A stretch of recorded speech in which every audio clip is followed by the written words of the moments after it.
This is like the perfect, but also the worst time because my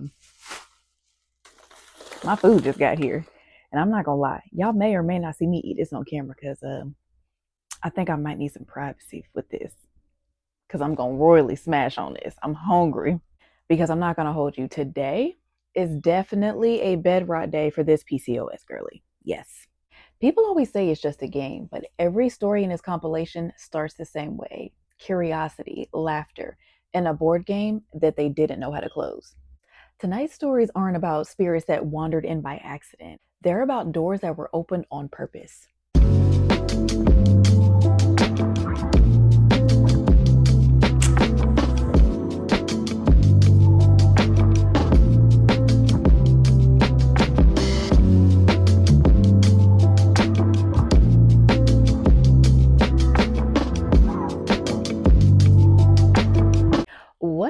What's good in the YouTube hood? It's your girl, Luna Nova, and I'm back with another one for y'all today. Welcome back to the Mystic Muse, where we dive into the creepy, the conspiracy, and the downright strange. And for people to be making their own handmade Ouija boards, y'all already know these stories are about to get strange. Welcome back, my hoodlums. It's time for another creepy compilation, so y'all already know what to do. This video is packed with Ouija board stories, because I know y'all love them, and so do I. And again, these stories are not the cute, spooky, funny kind. These are the ones where people handmade their own Ouija boards, treated this thing like it was truly a game, and then sadly realized that they created something that they did not know how to control. Out of all the divination tools that exist out there, Ouija boards are the ones that get people in trouble the fastest. And not because of what people think. It's not the stereotypical that Ouija boards are evil. Honestly speaking, Ouija boards are not evil on their own, but because they're portals and most people don't know how to manage them, that's where people get in trouble. Most people have no idea how to manage what comes through, let alone how to send it back. Tarot has structure, pendulums have boundaries. Ancestor work requires lineage and protection, but a Ouija board, that's an open invitation with no guest list, no bouncer, and no closing time in sight. So if you're watching this and thinking about trying it out or making one yourself, consider this to be your sign to sit back, take notes, and listen instead. So grab your drink, grab your snack, and let's settle in because this compilation gets deep real quick. Not heard about the 28 girls that were hospitalized after using a Ouija board? Bro, I'm breaking my kid code of silence with this one, but here's a quick story time on playing the Ouija board in the Bronx. It's 1995, 1996. We don't got cell phones. The hangout spot is Vlad's apartment. Vlad's apartment got people in and out at all times, day and night. There's a Ouija board in the crib. I decided to play with it. A lot of us are playing with it. This is going on day after day after day. So we're talking to all these different spirits. There's one spirit named Frank. He identifies himself and he tells us his story about how he got moved out in the Bronx and he was from 146th Street. The dude, he gave us vivid details down to like phone numbers and all that. He asked us to call his family. But this is where it got strange. At some point, Frank decided to show off his spirit skills and would identify people before they'll show up. And that started freaking us out. Like, Frank, we cool, we hear your story, but chill. Because, like, Lou would show up knocking on the door and the board just wrote Lou. Or the board would start reading. Now, this is the part that really got me. There's a dude amongst us, his name was Trauma. His real name was Marlon, but none of us knew that because in the hood, you don't know nobody's name unless you get locked up with them, stop and frisk with them, or you went to school with them. But because that was Vlad's man from another block, we ain't know his real government. So now the board is writing Marlon and Traum shows up. We like, haha, Frank, you're not as good as we thought you was. No, we look at Vlad's face. Vlad's looking back at us with a certain face on us, and I'm already getting scared. He's like, yo, Marlon is Trom's name. Marlon don't know what's going on. He's just walking into this, and the only people holding the board are people who don't know Trom's real name is Mal. At this point, things are happening to people on the block. It's a lot drama and real bad things happening, newspaper-worthy stuff happening amongst like our friends. So we decided to give up this Ouija board. We're like, you know what? This is a little too deep for us. Fast forward a month later, this is where things got really strange for me. I see these two girls come out of building on my block. So all this took place on Creston Avenue on 197. And I lived on Kingsbridge and Morris. So I'm on my way to Morris after a day of being on Creston. And I see these two girls, they walk out the building. Yo, Rich, what's good? What you doing right now? I'm like, nothing. Yo, come in the building. We playing the Ouija board. We're like, nah, I'm good. I don't want to play. We had this whole experience. I'm not with that no more. And she's like, nah, but it's real. It's real. I'm like, trust me. I know it's real. She's like, anyway, so whatever they was going to do, for some reason I decided, let me ask what's the spirit's name that they talking to. And so I'm like, yo, legit, what's the name of the spirit you're talking to? Whatever way I asked or whatever. You know what the spirit's name was? Take a wild guess. Shorty's was really talking to Frank on the Ouija board a month later. Anyway, we made a pact like the Goonies to never talk about it again. This is the first time somebody's talking about it in public. It's real, y'all. I'm going to tell y'all a story about my girlfriend, Lacey. She had recently moved into her new house. She was living there for about a couple of months. Her uncle had called her, and he said, I hadn't seen you in a good while. I would like to see you. She said, well, you could come over to my house. I just moved, and y'all could come over. So she gave him the address. He came over to the house. So they were having a good old time, talking it up. She fed them. When it was time for them to leave, he said, well, I guess we're going to have to leave. And he was saying, it's dark. I don't really like driving in the dark. He was like throwing hints here and there. So she said, well, why don't you just stay overnight? It's not an issue. Her daughter would take the son's room, and he could stay in one of the downstairs bedrooms because she had 2 bedrooms downstairs and 2 bedrooms upstairs. So he said, that's cool. We'll just go ahead and stay that the other night. That it was Friday. So when Saturday came, he came up with an excuse like, we have some more people to visit.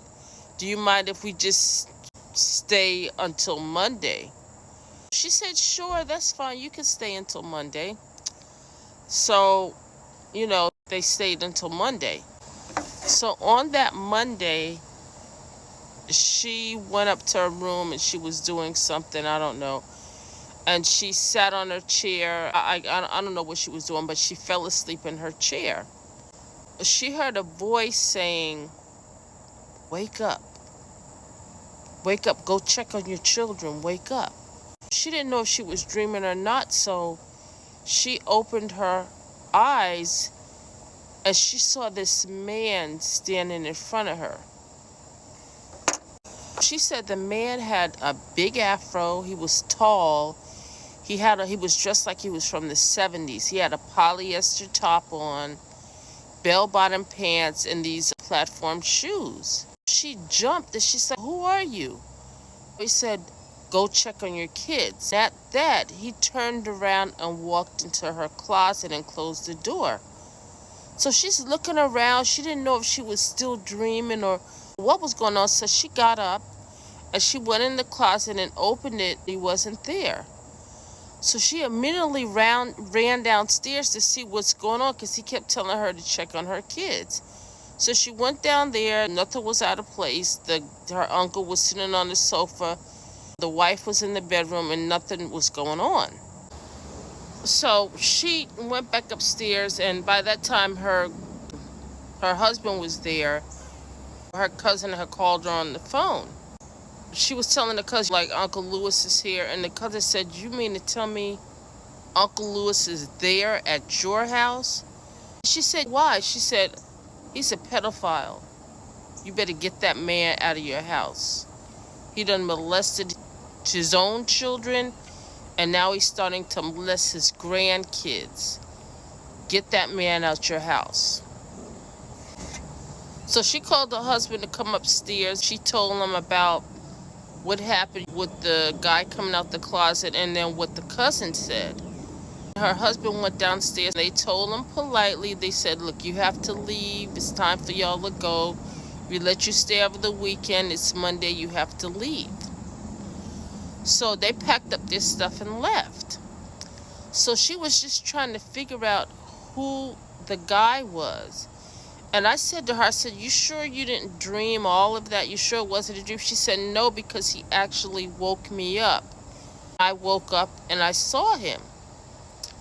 I said, well, has anything else ever happened at that time? I said, has anything else strange ever happened in the house? She said, no. She said, the only thing is that she noticed that her daughters would keep their room door open. She thought that was strange. And I'm like, that is strange, because what teenager do you know that keeps their bedroom door open? Like when I was a teenager, me and my sister, we kept our door closed. Our brother, he kept his bedroom door closed. And even my daughter and her friends, they kept their bedroom doors closed. That was kind of strange. So she asked them, why do y'all keep your bedroom doors open? And they said that when they close the bedroom doors, they see like a shadow moving back and forth in front of the door. They'll see like the shadow of their feet underneath the door. It'll just go back and forth almost all night long, back and forth. So they'll just keep the door open. When they open the door, they don't see the feet, the figure, or anything. So she's trying to figure out who that guy was. She had no clue. Because the thing about it is, the lady that owned the house had been living in that house for like 50 years. And the lady who lived in the house was white. The whole area was like strictly white area. So she's trying to figure out, did that guy or did that family ever live in that house? When did they live in that house? Because it was a small southern town. She didn't understand, unless it was just a spirit that came out the blue to warn her. You know how I tell y'all to not play with Ouija boards? Well, this girl took it one step further and made a Ouija board. And the hauntings I followed were absolutely horrifying. Well, I am back with another spooky story. We're gonna call the person who submitted this story Callie. So Callie is from South Africa and her family is deeply religious. Callie said, "We don't observe in sexual practices like many black South Africans do." So in 2020, just before the COVID lockdown, Callie just started working and got really into watching Ouija board videos on YouTube. One day, out of boredom, Callie made her own Ouija board on a piece of paper. She tried playing it, but nothing happened. So she shoved it inside of a book and hid it under her mattress. And she had to hide it because she knew her parents would never approve of this. So fast forward months later, her then girlfriend, who was a masculine stud, started sleeping over. Her parents never acknowledged their relationship, but it was obvious. So one night, after they had a few drinks, the girlfriend tells Callie that she started growling like an animal. She said her eyes looked hollow, as if something else was in control. Callie then picked up a stereo and tried to hit her girlfriend with it. Her girlfriend ran to wake up her parents, and her parents came and somehow were able to snap Callie out of whatever that was. But Callie said, but whatever had taken over her, it never really left. After that, Callie would fall asleep and feel like something is crawling inside of her. She would black out and wake up, and hearing that she had said or done some strange things that she has no recollection of. She would go into trances, prophesizing events that would actually happen.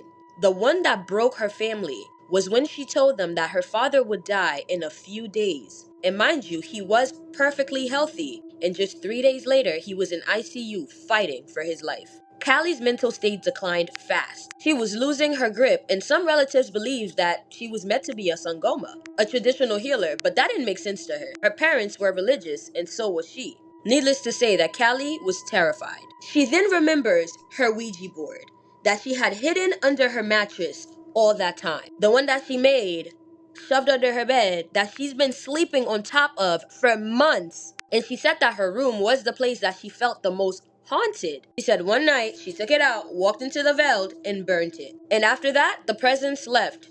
Just like that. But Callie never told her parents. And to this day, some of her family still believes that she has a calling to be a sangoma. But Callie says, I wonder, did I invite something in that night I made that board? Hello, good morning. It's Freaky Friday, and it's scary story time. So this happened while I was still in elementary school. I want to say I was about 10 or 11 or so. And this actually started one weekend while I was cleaning, and I, for some reason, got in trouble. My mom was super upset and she was yelling at me, and she sent me to my room. And so I continued to do my chores in there. I remember I was making the bed or something like that, and my mom was outside in the hallway or the living room vacuuming, and my sister for some reason wasn't in the room with me either. I lived in an apartment complex, and the window to my room faced like it wasn't really an alley, it was just like a like a spot that had gravel in it in between two different apartment complexes. And there was a gate on one side, and the other side led to a neighbor's like little patio area. So there was nothing there except gravel. I remember I was in my room crying because I had just gotten in trouble. And then all of a sudden, at the window, I see this blonde man. He was probably in his 20s at the time, but I was little, so he seemed super old. This blonde man wearing a green t-shirt, jeans, and he had like a little sack in one hand, and he had a knife in the other. And he looked like he was running from where the gate started in that little alleyway. And then he stopped at the window and he just stared at me. And then he kept running the other way towards the neighbor's patio area. So I freak out thinking it's a person, and I start screaming at the top of my lungs. I go and I run to the door, and the door would not open. The door to my room wouldn't open. It wasn't locked. I was looking at it and the knob just wouldn't turn. And my mom had the vacuum on, like I said, so she couldn't hear me. I don't know what happened. The door finally came unlocked and I ran outside, and my mom thought I was being dramatic or something because I had just gotten in trouble, and I was hysterically crying. And then I finally told her what happened, and she was like, she thought I was lying. And then I told her, I said, Mom, I'm telling you, like, there was this man, like, he had a knife in his hand. And so I think she finally was like, okay, she's not lying. Let's see what's going on. So I don't know why my mom thought it was a good idea to go investigate herself, but she went out there. There was nobody. She called the neighbor whose patio technically this guy had to cross. It was one of the two ways out. And she went to go check. There was nobody there. And my mom was like, are you sure this is what you saw? And I said, yes, this is what I saw. So she ended up calling the cops. The cops came, they took a report down, they looked for this person. There was they didn't find anybody. And I felt stupid because they're like, oh, there's this freaking 10-year-old, this kid who got in trouble or whatever, and now she's making up lies to get out of whatever punishment she got. But they took a report down, and that was kind of it. Fast forward to about 2 weeks later. We had a babysitter at the time, and I saw this man again at my babysitter's house. Well, in the neighbor's house. My babysitter's neighbor had these really, really tall bamboo plants, like ridiculously tall. And my sister, my babysitter's daughter, and I were all playing outside in the yard. And all of a sudden I see the exact same man, but he was dressed in all black this time. Black pants, black shirt, black jacket, and he was wearing black sunglasses, and he was on one of the bamboo plants. Like, he literally had climbed a bamboo plant. I didn't see him climb, but he was just like up in the bamboo plant, and he was just up there watching us. And I freaked out. I ran inside to tell my babysitter. I said, there's this man that I saw the other day at my house, and he's up in the tree or in the bamboo plant. Can you please come and see what's going on? So she comes out and she's looking around, and she's like, what are you talking about? I don't see anyone. And I was like, he's right there. He's up in the bamboo plant. And I saw my babysitter's face just kind of like shift.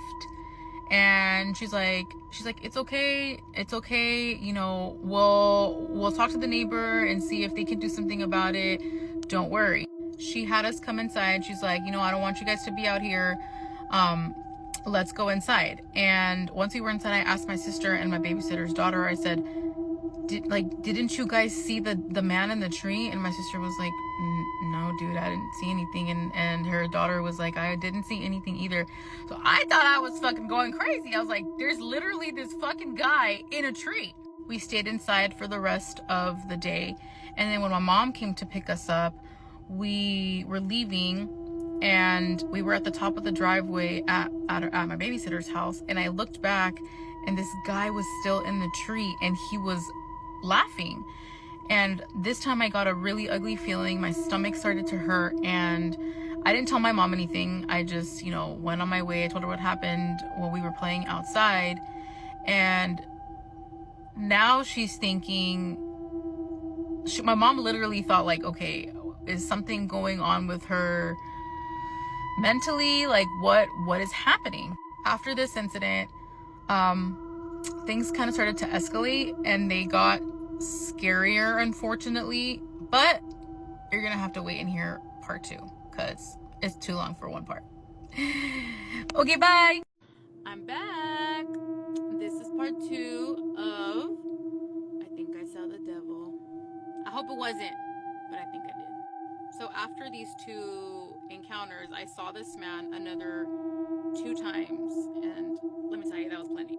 So my mom did say that she contemplated having me see a therapist or a psychologist, which, what the fuck, Mom, that sucks. She really thought, this lady thought I was crazy. I don't know how much time passed between the encounter at my babysitter's house and then this next encounter. We were actually in mass, so we were at church. It was my mom, my sister, and I, and the church was built really weird. It was like a hexagon shape almost, or a pentagon. I don't know. It wasn't like your typical church construction. So it was kind of like, again, it came around in a circular way, and there was the choir stand or the choir area up on the top of our left hand side, but there was no choir up there. It was never used for that. It was just kind of empty. And I was paying attention, but I so happened to look over to that choir area, and lo and behold, this man is standing up there watching me from that top floor. He was wearing the same thing that he was wearing the second time, all black, black shirt, black jacket, his sunglasses. But the thing that freaked me out the most was that, one, he was looking at me, or he was looking in our direction. And second, his smile was so disturbing. Like, he just had this ugly, weird ass grin, but it was weird too because his teeth were perfect. Like, his smile was perfectly white, but it was just so, I don't know, it was disturbing the way that he was smiling. I immediately tensed up and got nervous, and I remember that I grabbed my mom's arm too hard, I think, because she like jumped up and she turned around. She saw that something was wrong, and I remember she whispered into my ear and she's like, "Are you okay?" And I said, "That man is up there again. The man is up there, up on the balcony." And she looked up and she didn't say anything to me, but she just said, "It's okay, just pay attention." She's like, "Try not to look up there." But like, how the fuck can I not look up there? This is weird ass man smiling at me from the top that I know that people can't see. I tried my hardest not to look up, but you know, again, it's hard because I'm freaked out anyways. And his smile went from just being a smile to this ugly, like horrible laugh. And I kept looking around to see if other people could hear it because he was laughing hard, and we weren't super close to where this area was. We were like all the way across the other side of the church. And I kept looking around, and I would like kind of look at my mom, and she wasn't doing anything. And he was just like, I don't want to say cackling, that's not the word, but he just had this like loud, ugly, guttural laugh. And I just remember that after I saw that, I looked down and I never looked back up until Mass was over. We got in the car after Mass and I asked my mom, I said, "Mom, did you see him?" And it kind of took her a little bit to respond because I think she just was trying to figure out what to say to me. And she said, "Honestly, Mika, I don't see him." Then after I told her exactly what happened, she said she started to get a little bit scared. So she apparently went to go talk to a priest, and I didn't know about this. She went to go talk to a priest, and the priest told her that she needed to do a novena, which basically is, it's like this 9-day prayer thing in Catholicism. And so she did it. And after this, I only saw him one more time, and that was the end of that. the last time that I saw him, I was outside playing in the front of the apartments with my sister, and this time he was a few houses down. So he was at a neighbor's house, and he was just standing out in the front. I can see him from down the street, and at first he was just standing there wearing the same thing, all black, and when he saw that I saw him, he waved hi to me, and I was freaking out. And so I told my sister, I said, hey, let's just go back inside.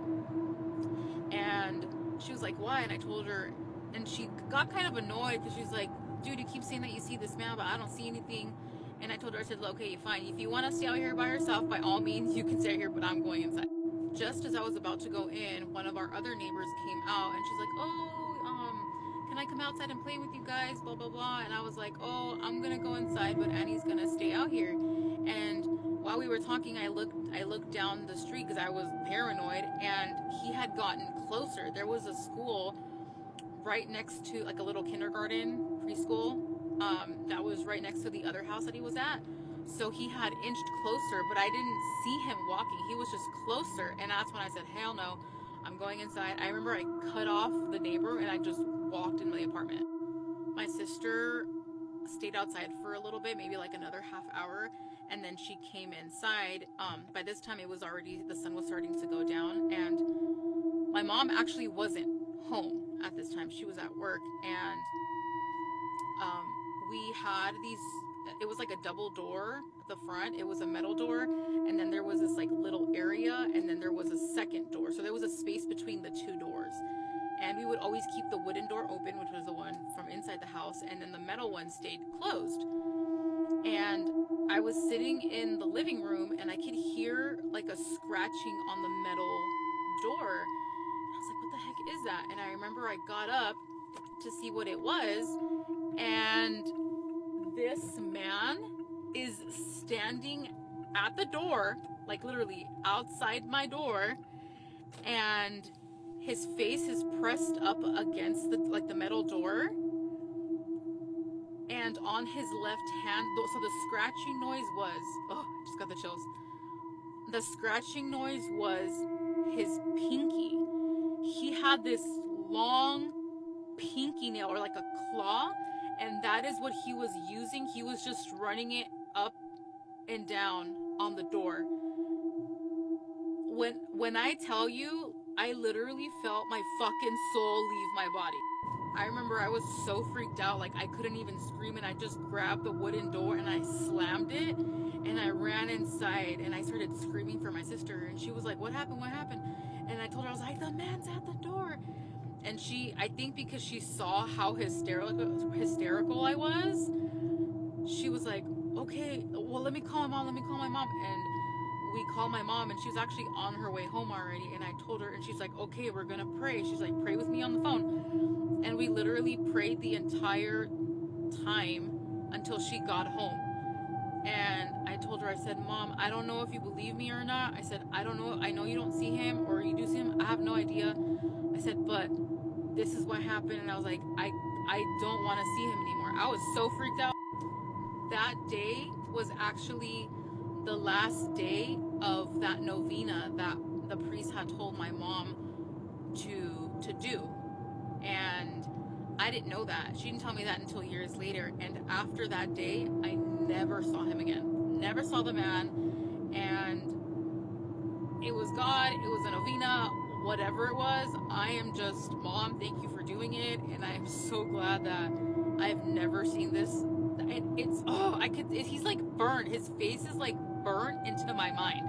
It's burnt in my brain. And I am just so happy that I never saw him again.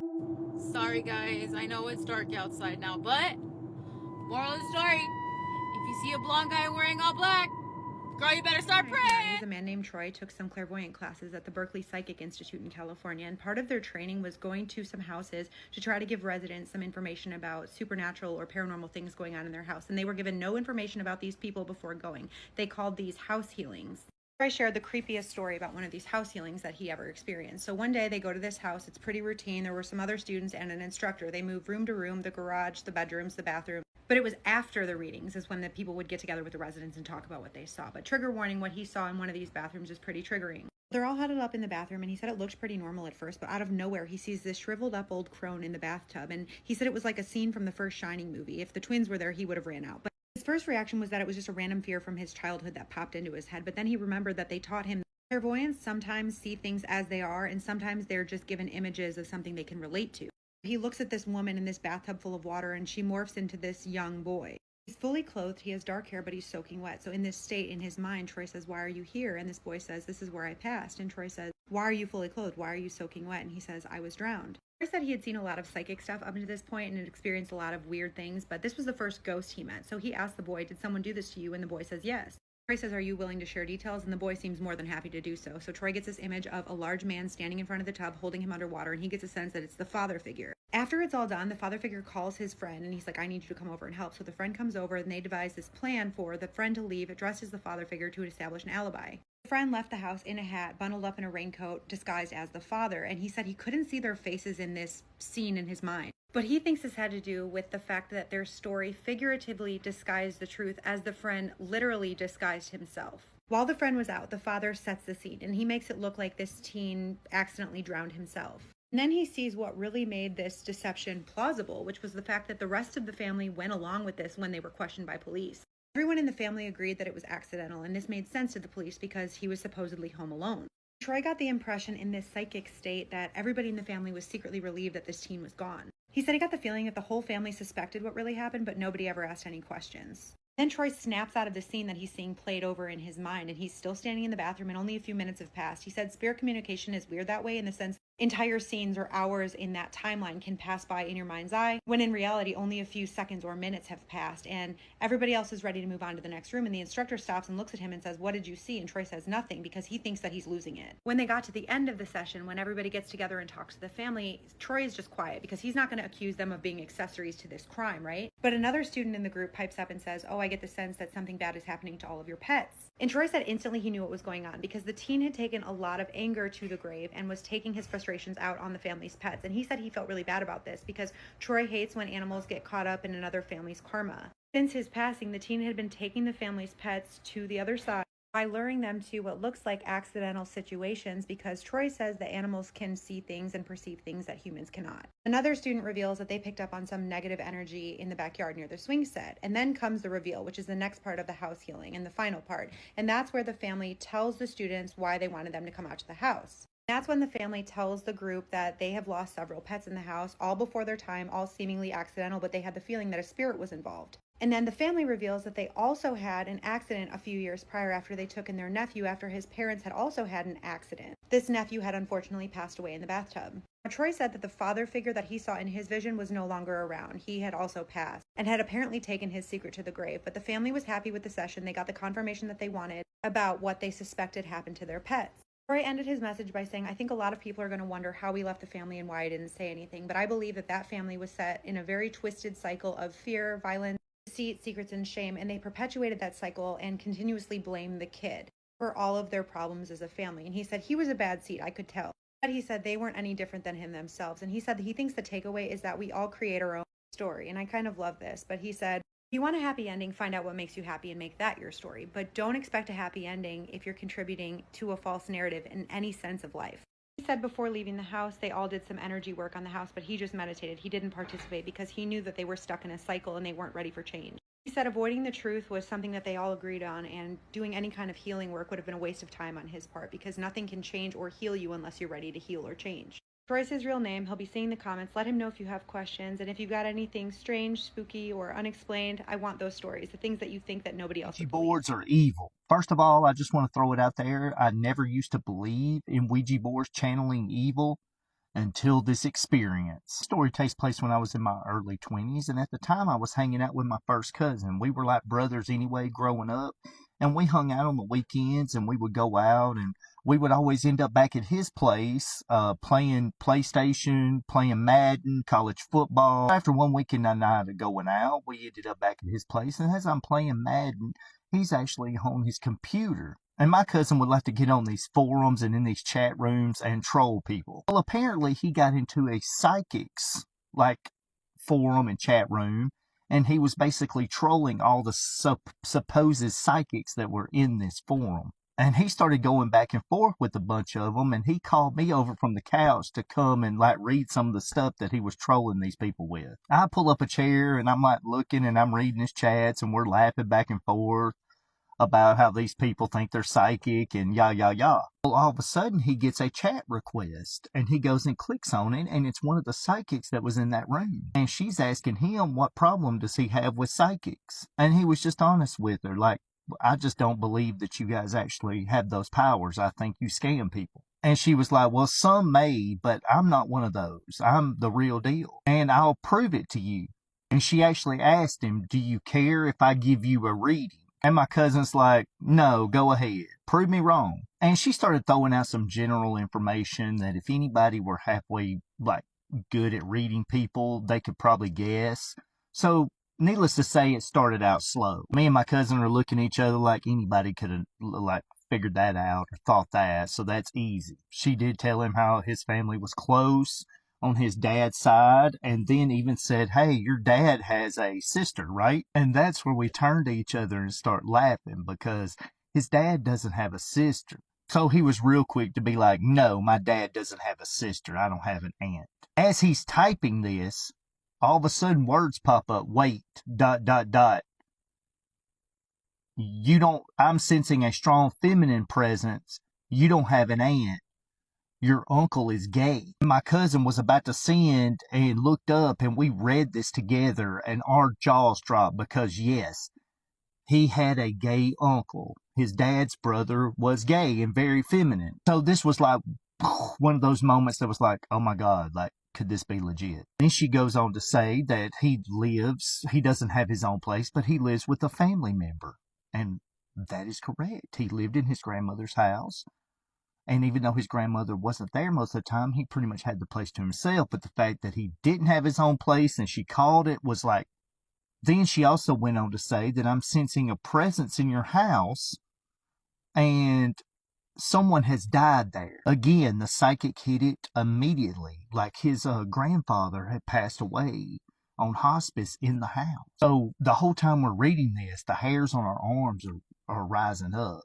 This is really freaky. And it's 2 a.m. in the morning, and we're really freaking out here in the dark reading this psychic's reading. And this is where things take a turn. She said, well, that's a loving presence, but I'm sensing something more nefarious, something truly evil there in presence in your house. Shoot, the hairs are rising up on my arm right now because it was super creepy, and we're looking at each other, and we start to get scared. And she asked this question, do you have a Ouija board in that house? Start laughing. I'm like, you don't have a Ouija board. My cousin is slow to look at me with his eyes wide open, and he's like, yes, I do. And I was shocked because I didn't know he had a Ouija board either. I'm like, what? You do? He points to it, and there's an area that his grandmother had all these board games, and he points to that area, and I look, and I see the Ouija board sticking out of a basket. The psychic then tells him, he puts yes. The psychic tells him, you need to get rid of that immediately. It is housing an evil spirit, and you need to get it out of your house. Get it out immediately. Don't waste time. You need to do it now. Oh my God, the hairs are rising up on my arm again. So we start panicking, and we're fighting about who's going to have to pick up this damn Ouija board, because I'm refusing to after this psychic told us it was evil. And we're sitting here discussing, well, what do we do with it? Where do we need to go? So he asked the psychic, what do I need to do with it? She said, you need to take it far away from your house as you possibly can and destroy it. We're thinking how are we going to destroy this thing at 2 a.m.? Anyway, my cousin grabs his keys. We get our shoes on. He grabs the Ouija board, and we head to his car. We live out in the country, so we just start driving, and we drive down all these country roads miles away from his house, and we finally decide, hey, we're just going to take this, and when we see a deep ditch, we're just going to chunk it in there and be done with it. So that's what we did. I rolled my window down. He was driving. He passed me the board. I grabbed the box that had the Ouija board in it, and I just swung it in one of the deepest ditches I've ever seen. And we drive all the way back, and the psychic waited on us. And he told her that we disposed of it and what we did, and she said, good, I no longer sense the evil presence in your house anymore. That was before the Ouija board showed back up on his porch 2 days later. Okay, I was just kidding about that part. Tell me a ghost story that sounds completely unbelievable but is entirely true. Okay, I haven't told this story in a long time for a few reasons. The first is because anytime I tell this story to a skeptic, they're always like, oh yeah, I'm sure this happened, blah blah, ghost or like, I don't give a fuck if you believe in ghosts or not, bro. I really don't. It makes no difference to me. This is just what happened. The second reason is I really don't want to disrespect the family of the spirit that we ended up coming in contact with. But if you went to or currently go to Ryerson or TMU, then you're probably going to want to hear this story. I went to school there. I lived in residence for my freshman year, and this is like 8 years ago now, but I will literally always remember what happened this night. So I lived on the 4th floor, but all of the friends that I hung out with lived on the 6th floor. That's important for later. One night we all went to this house party in North York. We like all showed up together. It was like a group of 8 of us. And when we got there, the girl that was hosting the party ended up having a Ouija board upstairs and people were using it. Now, if you know me at all and you know my 2 options are to just randomly socialize with a bunch of strangers at this college party or go upstairs and use a Ouija board in a dark room, then I'm obviously gonna go upstairs and use a Ouija board in a dark room. So we go the full 9 yards. We turn the lights off, candles on, doors locked, totally dark. We're sitting in a circle around the planchette and we're ready to fucking go. Now, at this point in my life, I had used a Ouija board once before and it worked. So I volunteered to lead the charge and like do like the talking, but as long as everybody was in agreement that no one was going to be secretly moving the planchette. And the way that Ouija boards work, if this ever worked for you, you have to be open to the spirits coming to you. So if you're a non-believer or you're a skeptic or you have any sort of that energy at all, it's not going to work. And it didn't work while we were at this house. So we get back to our residence and a few of us are like, damn, we really wanted the Ouija board to work. Maybe we should try again here. Now, we didn't have an official Ouija board like this girl did at her house, but you can make a Ouija board out of anything. And there's 4 of us who want to do this, me and my 3 girlfriends. And each of us are believers. We believe in the other side. We believe in the spirits. We are open to this entire endeavor. So we're like, okay, whatever, let's just make a Ouija board. Like I said, they all lived on the 6th floor. We went to the common room on the 6th floor. We ended up having to use one of their roommates' cutting boards. Hannah, sweetie, I'm so sorry. We actually like wrote letters in Sharpie on her cutting board and we ended up having to cut it up and burn it because we ended up each getting haunted, but that's later down the line. I actually don't even know if we ended up getting her another cutting board. So Hannah, I'm so sorry. So we get to the common room. It's the 4 of us. 3 of us sit around the table. My best friend Abby is just like spectating. She's actually on my shirt right now. And she's like, I'm gonna watch. I'm not gonna participate because I don't want to be haunted. And I was like, okay, fair enough. I'm actually gonna go and try to commune with the spirits myself. So the 3 of us make like the most solemn vow. We're like, okay, if we're gonna do this, none of us are gonna be secretly pushing the planchette like that won't fly here. About 20 minutes in, when we're about to give up, the planchette moves from the middle of the board down to the word hi. And the 3 of us look at each other, we're stunned because you can tell when the planchette moves. I think we were using a shot glass or something, but like you can tell when that instrument is moving. It's almost like it's moving from the bottom of the object. Like the board itself is like pulling it. Like you could feel if one of the other people around you was moving it. Like you can tell where the force is coming from. The force was coming from below the shot glass, like the rim of the shot glass, because it was upside down and it was like pulling it and our fingers were just on top of it. So we look at ourselves and we're like, holy fuck, it's working. And obviously we want to know if we're talking to, you know, like some good spirit or the devil himself. So immediately we're like, okay, are you a good spirit or a bad spirit? And it spells out G-O-O-D. So we were like, oh. Next question I asked the spirit, did you die here? Just because I'm a nosy bitch. Planchette moves to the word yes. So now we're stunned. We're gagged. We're like, wait, someone died here? Before we can ask it any more questions, and this is a memory that I will literally never forget. This is something that still haunts me to this day. The planchette or the shot glass we were using starts moving slowly like across the board from like one corner to the other corner, and then it starts going so fast, and I swear to God, the 3 of us were just in a full-on trance. And my best friend Abby can tell you, because she was watching us from like the outside, from the couch. She was literally looking at us like we were hypnotized. It starts moving back and forth so fast, back and forth, back and forth, back and forth, and then it stops, does a big circle around the board, and goes back to the word hi. I swear to God, the pang of dread that filled my body in that moment, I was like, holy shit, we're talking to a demon. The 3 of us look at each other and we're just like, oh my God, we can't take our fingers off of it because now we know that we've summoned something bad, A, and if we just take our fingers off of it, we're each gonna be haunted. So like we try to say goodbye to it. But like I said, I'm a nosy bitch, so I want to find out like who we're talking to. Am I talking to Satan? Let's figure it out. So the first question I ask, is this the same spirit we were just talking to? The shot glass goes down to the word no.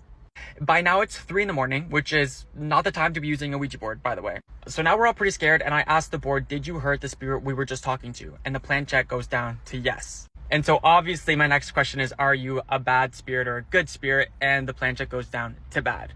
And then I ask, do you want to hurt us? And it goes to yes. Immediately the 3 of us look at each other and we're like, goodbye. And we bring the planchette down to goodbye. Because that's how you're supposed to close the tether between you and the spirit when you open it up with the Ouija board. Somehow we managed to go to sleep that night. We're telling our friends the next day all about this, about what happened, whatever, and the week goes on. Nobody really believes us. Everyone thinks that like one of us was secretly moving the planchette the whole time. Now remember, these girls lived in the same room on the 6th floor. I lived on the 4th floor, but there was an American in the room and the rest of us were Canadian. So they had one American flag and one Canadian flag hanging in their room. And they told me for that entire week, every single day at around 5:15-ish, the flags would fall. And they knew this was happening because the sound of it would wake them up. It could be a coincidence that the flags are falling, obviously, because they're not hung up properly or they're like, whatever's hanging them up is too weak. But every day for a full week at like 5 in the morning, that's just like not coincidental. I'm also starting to feel like weird presences. When I'm trying to go to sleep, I had like this dark hallway in my room that led to my front door. Like I lived in a single, and so you had to walk a little bit before you got into like my actual room, and there was no light there, obviously. So whenever I was going to sleep, it literally looked like, I don't even know, it just felt like someone was standing in the darkness watching me sleep. And I think to myself, wow, the good spirits said that they died here, so like let me look up to see if anybody's actually died in this residence. Again, I'm going to keep names out of this out of respect for the family, but you can easily look it up. So we find out not only did a student die in this residence, they died on the 6th floor in the room that these girls were living in. And to make matters even scarier or freakier, the manner of death after autopsy was inconclusive. Like this student had diabetes, so they were like, okay, we're just gonna say that it was like causes by diabetes, but there was actually no like conclusive evidence to show that it was that did this person in. And their time of death was between 5 and 6 a.m. So you can say what you want about Ouija boards, about whatever else about this story. I personally don't care. That's exactly what happened to us, and any of my friends that were there can corroborate it. But if you currently live in residence in Pittman Hall on the 6th floor in that corner unit and weird things are happening, I'm so sorry. That is totally our fault. And Hannah, sweetie, if you see this, let me know where you're at. Let me know your address so I can send you a new cutting board. Sorry. After hearing these encounters, let this be the takeaway. Not everything spiritual is meant to be touched, especially without knowledge, protection, and most of all, respect. Curiosity without grounding can turn into attachment, and play without intention can turn into a problem. Because some doors don't close just because you're done asking questions. If you've had a personal experience with a Ouija board, especially if you handmade it yourself, just know the rest of the hoodlums definitely want to hear about it, and we want all the deets. Run over to Reddit and go ahead and drop your story on my page at r/Mystic Files for a chance for your creepy encounter to be featured on a future episode for the Mystic Files podcast. And I definitely need some more personal entries, so don't be shy. Go ahead and drop yours. Just know, over here with the hoodlums, you're not alone, even if it felt like it in that moment. But with that being said, I'm going to go ahead and get out of here and edit this one so I can push another one for you guys. So remember, light a candle, cleanse your space, and keep your energy protected. And if you didn't pay attention to anything in this video, pay attention to this. Just know, spirits do not play by human rules. But until next time, my hoodlums, be sure to drink your water, mind your business, and stay prayed up and protected. And as always, Luna loves you. I'll be back for another one for you guys, if the spirits allow it.